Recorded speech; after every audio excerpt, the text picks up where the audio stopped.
दो बहनों की ये कहानी है। छोटी बहन का नाम कविता था और बड़ी बहन का नाम पायल।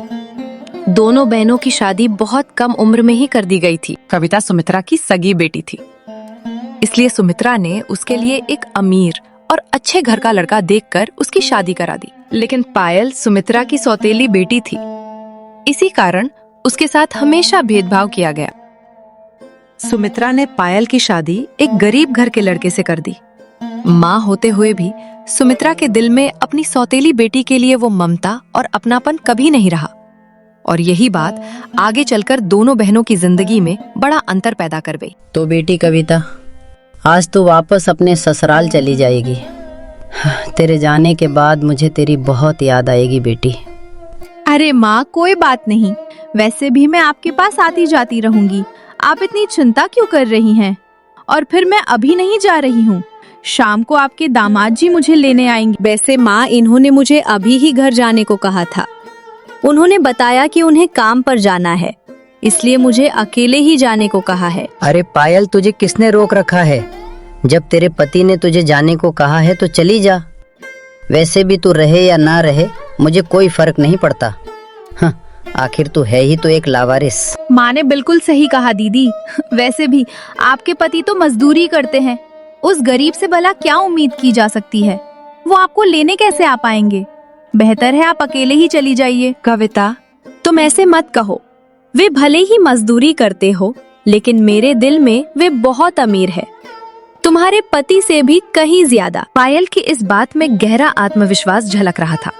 ये सुनते ही सुमित्रा को बहुत गुस्सा आ गया और उसने कठोर स्वर में कहा, तेरी जुबान आजकल बहुत चलने लगी है पायल। तू मेरी बेटी से इस तरह बात कर रही है? अभी यहाँ से चली जा। तेरे पति तुझे लेने तो आएंगे नहीं, इसीलिए तू अकेले ही निकल जा, नहीं तो देर हो जाएगी। ठीक है माँ, मैं चलती हूँ। आप अपना और पिताजी का ख्याल रखना। पायल ये कहकर अपने ससुराल की ओर निकल पड़ी। पायल घर जाने के लिए पास खड़ी एक चाचा की बैलगाड़ी के पास आ जाती है और उनसे कहती है, अरे चाचा जी, क्या आप मुझे मेरे घर तक छोड़ देंगे? अरे बेटी, मैं तो यहाँ लोगों को उनके लक्ष्य स्थान तक पहुँचाने के लिए ही खड़ा हूँ। वैसे बेटी, तुम्हारा घर यहाँ से कितनी दूर है? चाचा जी, मेरा घर ज्यादा दूर नहीं है। बाजार के उस पार पहुँचते ही मेरा घर आ जाएगा। तकरीबन आधे घंटे से थोड़ा पहले ही हम वहाँ पहुँच जाएंगे चाचा। अच्छा तो बेटी, चलो बैलगाड़ी में बैठ जाओ, मैं तुम्हें घर तक पहुँचा देता हूँ, और उसके बाद आज के लिए मैं भी अपने घर चला जाऊंगा। चाचा के ऐसा कहने पर पायल बैलगाड़ी पर बैठ गई और चाचा ने भी बैलगाड़ी आगे बढ़ा दी। कुछ घंटे बाद हरिदत्त यानी कविता और पायल के पिता बाजार से घर लौट आए।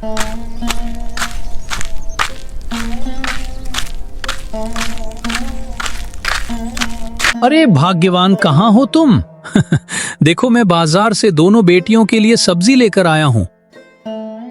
आज दोनों बेटियां चली जाएंगी ना? हरिदत्त की पुकार सुनते ही सुमित्रा बाहर आ जाती है और कहती है, अरे आप बाजार से आ गए? और जी, पायल तो घर चली गई है। उस लावारिश को उसका पति भी लेने नहीं आया था, इसलिए वो अकेली ही चली गई। क्या? लेकिन तुम उसकी माँ होते हुए भी उसे अकेले क्यों जाने दी? दोपहर का खाना हम चारों साथ में खा लेते, उसके बाद मैं खुद उसे घर छोड़ाता।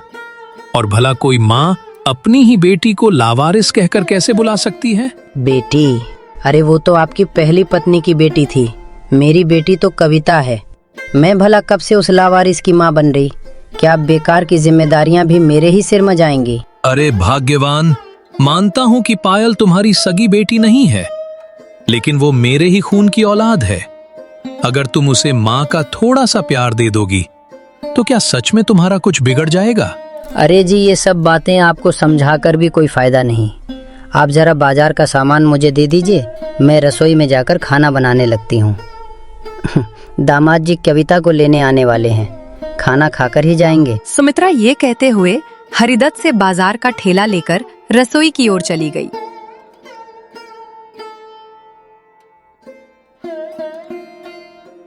माँ, मैंने इनके लिए लड्डू बना लिए हैं और चावल भी चूल्हे पर चढ़ा दिए हैं। हाँ, अब बस सब्जी बनानी बाकी है। पिताजी सब्जी लेकर आ गए हैं, तो चलो अब जल्दी से सब्जी भी बना लेते हैं। हाँ बेटी, तेरे पिताजी बाजार से ताजी ताजी सब्जियां ले आए हैं। आज दामाद जी को खूब खिलाएंगे। आखिर बहुत दिनों बाद अपने ससुर के घर आएंगे ना। सुमित्रा अपनी बेटी कविता के पति से भी बहुत प्यार करती थी, लेकिन पायल के पति के साथ वे ठीक वैसा ही व्यवहार करती थी जैसा वे खुद पायल के साथ करती थी। चलिए माँ, अब देर न करते हुए सब्जियों को गमले में रखकर जल्दी जल्दी काट लेते हैं। इसके बाद दोनों मिलकर सब्जियां काटने में लग गए।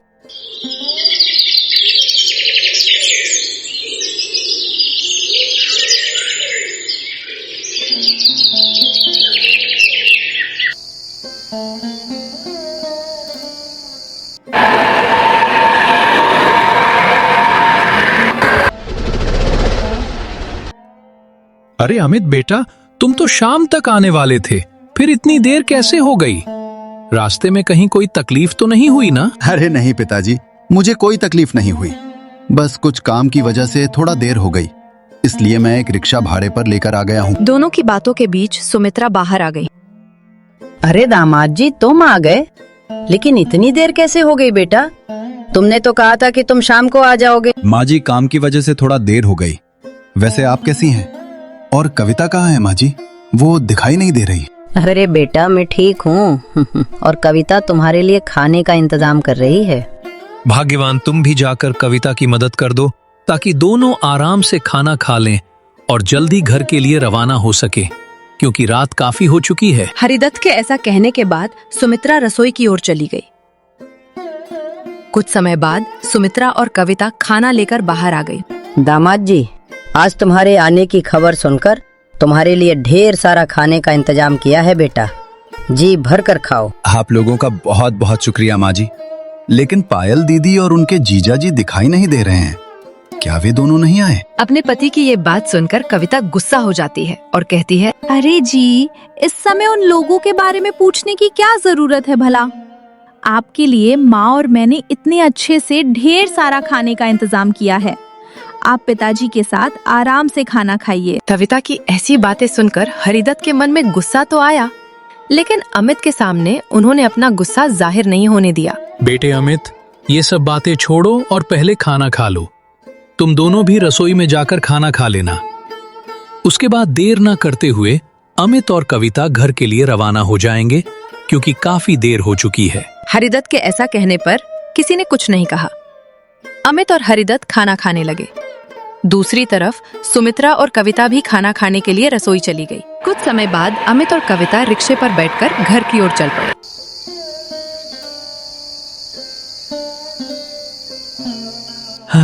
भाग्यवान, आज मैं काम की वजह से तुम्हें लेने नहीं आ पाया। माँ जी और पिताजी ने कुछ कहा तो नहीं ना? और तुम अकेली ही आई हो या पिताजी तुम्हें छोड़ने आए थे? नहीं जी, माँ जी और पिताजी ने कुछ भी नहीं कहा।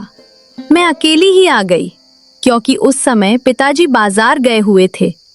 और आप तो जानते ही हैं, माँ और कविता मुझसे ज्यादा प्यार नहीं करती, क्योंकि मैं उनकी सौतेली बेटी हूँ ना। भाग्यवान, इन बातों को लेकर ज्यादा फिक्र मत करो।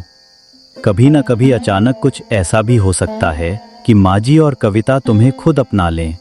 और पिताजी तो तुमसे प्यार करते ही हैं। उनके मन में कभी तुम्हारे लिए कोई भेदभाव आया ही नहीं। अपने पति राहुल की ये बातें सुनकर पायल थोड़ी हैरान हो जाती है और कहती है, अरे जी, आप क्या कहना चाह रहे हैं? मुझे तो कुछ भी समझ नहीं आ रहा। ऐसा भला क्या हो जाएगा कि माँ जी और कविता मुझे अपना ले? वे दोनों तो बचपन से ही मुझे ताने सुनाती आई हैं। अरे भाग्यवान, तुम कुछ ज्यादा ही सोच रही हो। इतना सोचने की कोई जरूरत नहीं है। कभी न कभी सब ठीक हो ही जाएगा। और इन 2 दिनों में तुम घर पर नहीं थी, इसलिए घर का सामान भी खत्म हो गया है। एक काम करते हैं, कल हम दोनों साथ साथ बाजार चलेंगे और घर की जरूरत का सारा सामान ले आएंगे। हाँ जी, ठीक है, लेकिन कल आपको काम पर नहीं जाना है क्या? अगर काम रुक गया तो पैसों की समस्या हो सकती है। नहीं भाग्यवान, कल कोई काम नहीं है। कल मैं पूरा दिन तुम्हारे साथ बिताऊंगा। इन 2 दिनों में तुम्हारी बहुत याद आ रही थी, अब तुम आ गई हो तो मुझे बहुत अच्छा लग रहा है। खैर अभी वो सब बातें छोड़िए। आप दिन भर काम करके आए हैं, थक गए होंगे। मैंने खाना बना लिया है, चलिए पहले खाना खा लेते हैं, फिर सो जाते हैं। भले ही सौतेली माँ सुमित्रा ने पायल के साथ भेदभाव करते हुए उसकी शादी एक गरीब लड़के से करा दी, लेकिन राहुल बहुत अच्छा लड़का है। गरीबी भरे इस जीवन में भी दोनों एक दूसरे के साथ बहुत खुश रहते हैं।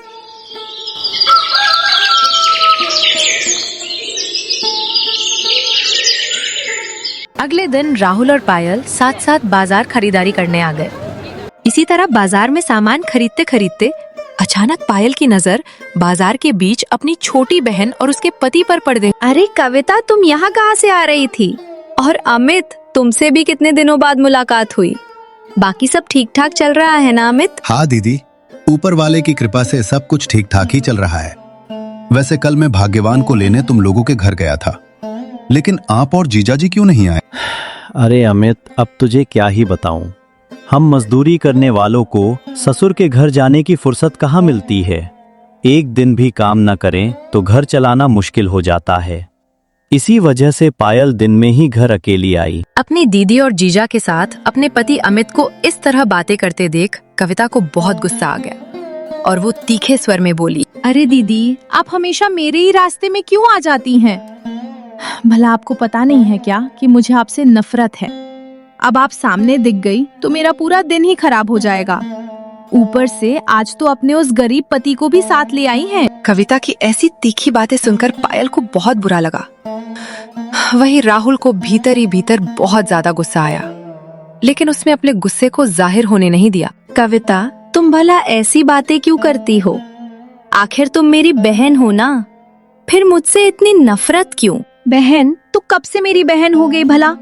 और वैसे भी तुझे कुछ कहने से कोई फायदा नहीं। अभी यहाँ बाजार के बीच तमाशा मत खड़ा कर और हमें शांति से खरीदारी करने दे। कविता की ये बातें सुनकर पायल को बहुत बुरा लगा। उसने कुछ कहे बिना अपने पति के साथ वहां से जाना ही बेहतर समझा और उधर कविता भी अपने पति के साथ अपने रास्ते चल दी। ऐसे ही जब पायल और राहुल घर की ओर जा रहे थे, तभी रास्ते में अचानक पायल की नजर उन चाचा पर पड़ गई जिनके साथ वो कल ही माँ के घर से अपनी ससुराल आई थी। अरे चाचा जी, आप यहाँ? और चाचा जी, आप इस तरह उदास खड़े क्यों हैं? अरे बेटी, अब तुझे क्या ही बताऊं। जब से वो रिक्शा चलने लगा है ना, तब से बैलगाड़ी में जाने के लिए सवारी ही नहीं मिलती। आज तो अभी तक एक भी सवारी नहीं मिली। घर में थोड़ा सा भी राशन नहीं बचा है। यही सब सोचकर मन बहुत उदास हो गया है। अब हम जैसे गरीब लोग तो वो नया रिक्शा खरीद भी नहीं सकते। अरे भाग्यवान, ये चाचा कौन है?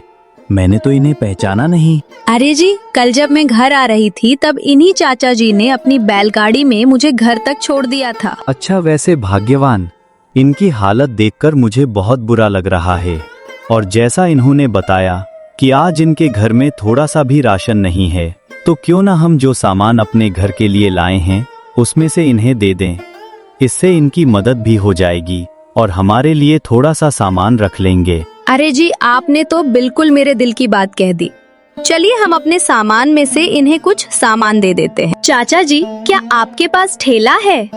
आप हमारे सामान में से कुछ सामान ले लीजिए। हाँ बेटी, मेरी बैलगाड़ी में हमेशा एक ठेला रखा रहता है। चाचा जी के ऐसा कहने पर पायल ने अपने ठेले से कुछ सामान निकाला और आदर पूर्वक चाचा जी को दे दिया। बेटी, तुम दोनों का दिल सच में बहुत बड़ा है। तुम दोनों का दिल से बहुत बहुत शुक्रिया।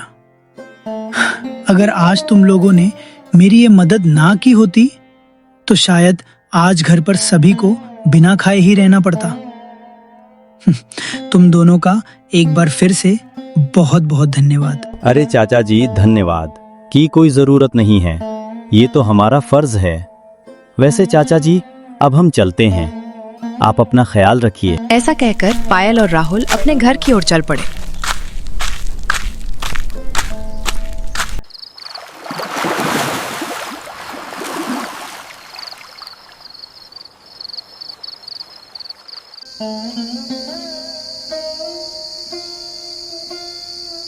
भाग्यवान, मुझे तुमसे एक बात पूछनी थी। हाँ जी, पूछिए ना, क्या बात है? भाग्यवान, मुझे एक बात समझ में नहीं आती कि तुम अपनी दीदी से इतनी नफरत क्यों करती हो। सौतेली ही सही, वो तुम्हारी बहन तो है। तुम दोनों एक ही घर में साथ साथ खेलते हुए बड़े हुए हो। ऐसे में दिल में इस तरह की नफरत पालना ठीक बात नहीं है। अरे जी, अब आप भी उस गरीब पायल की तरफ होने लगे हैं। आखिर आपने उस लावारिस पायल में ऐसा क्या देख लिया जो आप मुझसे इस तरह बातें कर रहे हैं? अरे भाग्यवान, मेरा कहने का मतलब वो नहीं है जो तुम सोच रही हो। मैं तो बस इतना कहना चाहता हूँ कि तुम दोनों ही बहनें हो, और अगर तुम मिलजुल कर रहोगी तभी जीवन में खुशियाँ आएंगी। आप ये सारी बातें रहने ही दीजिए। मैं उस लावारिस गरीब बहन के साथ मिलजुल कर नहीं रह सकती हूँ। कृपया आप ये सब बातें यहीं छोड़ दीजिए। अमित भले ही अमीर था, लेकिन उसका मन कविता की तरह अमीरी गरीबी का भेद नहीं करता था। वो स्वभाव से सीधा साधा, सरल और नेक इंसान था।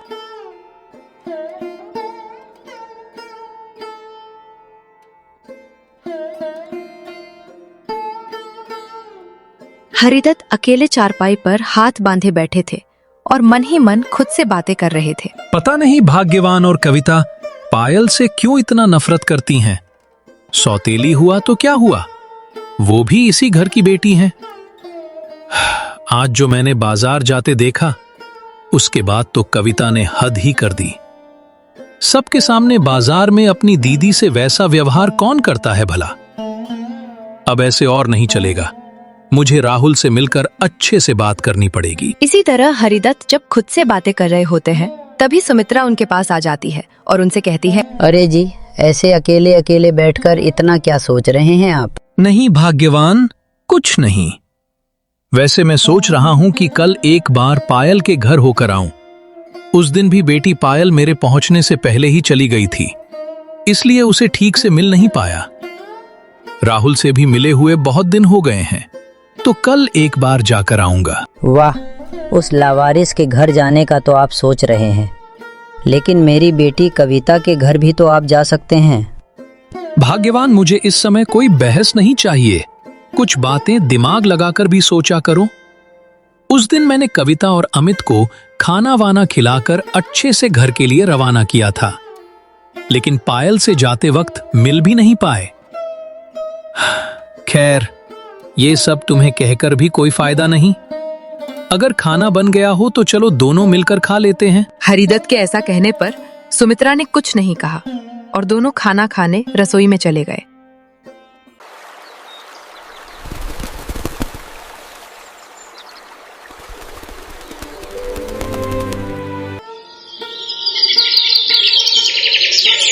शांत भरी सुबह थी।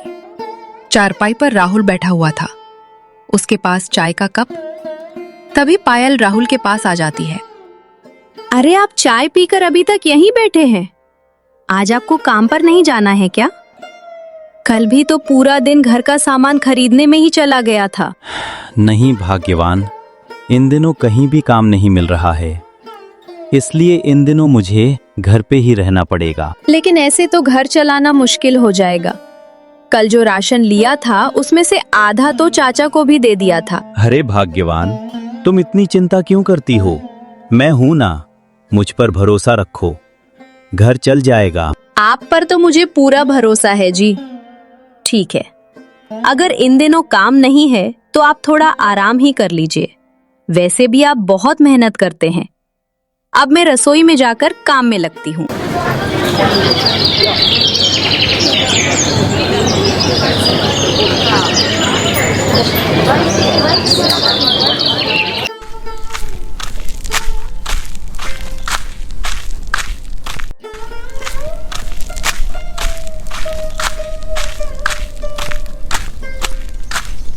अरे पिताजी, आप ऐसे अचानक?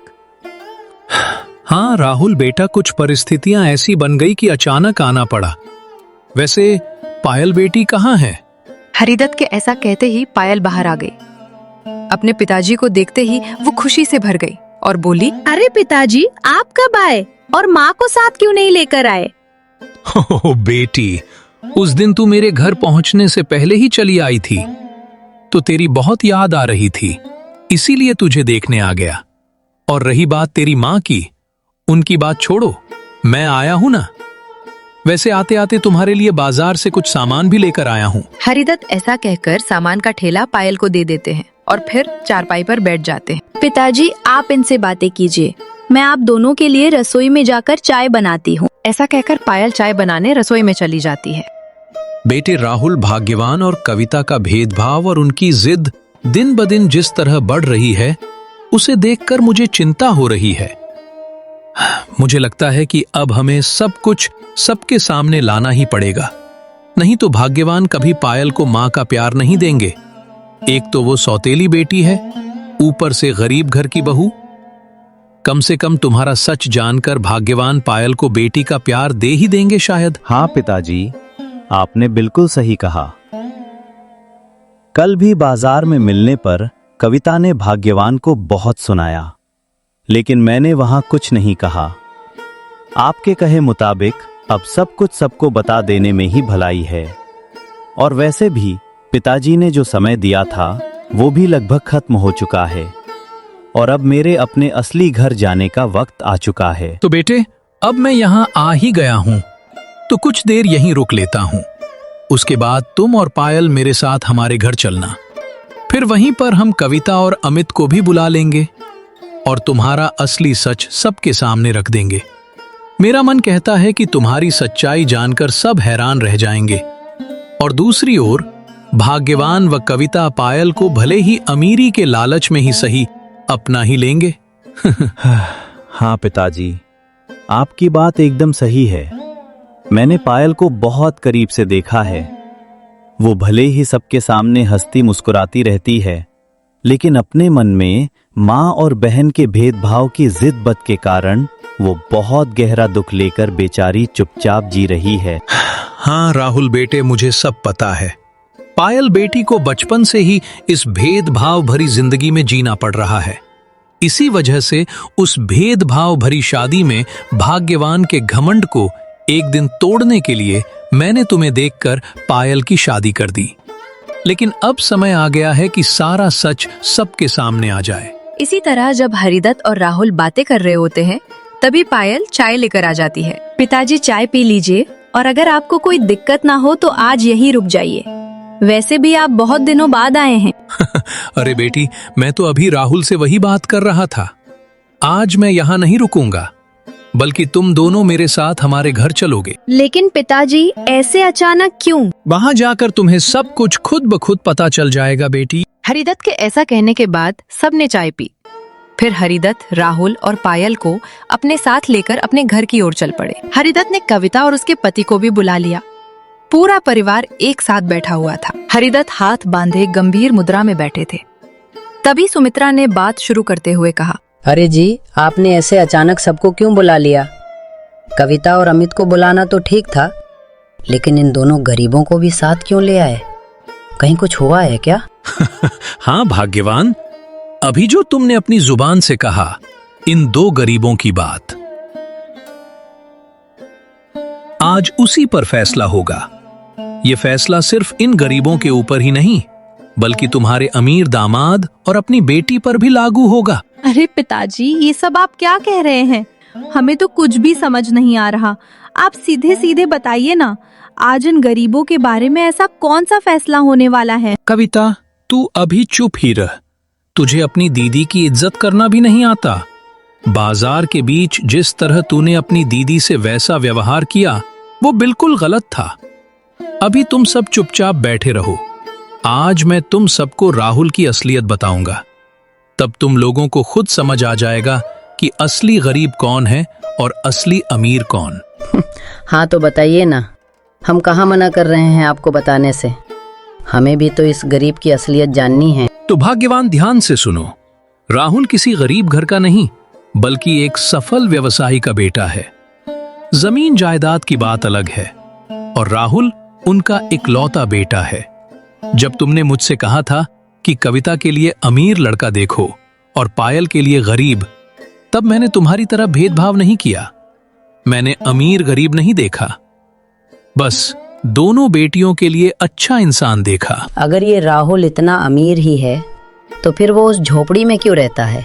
उसे तो महल जैसे घर में रहना चाहिए था। तो सुनो भाग्यवान, राहुल के पिताजी का एक उसूल है। उसी उसूल के कारण उन्होंने कुछ साल राहुल को गरीबी में रखकर जीवन का असली अनुभव लेने दिया, क्योंकि उन्होंने भी जीवन में बहुत कठिनाइयों का सामना करके आज उस मुकाम तक पहुंचा है। बेटा, तुझे मेरा उसूल तो पता ही है। जिस मुकाम तक मैं पहुंचा हूं वही अनुभव तू भी पाए। अगर तू सीधे मेरे काम में लग गया तो जिंदगी का असली मतलब नहीं समझ पाएगा। और मैं नहीं चाहता कि हमारे घर की बहू हमारी जमीन जायदाद और पैसे देखकर आए।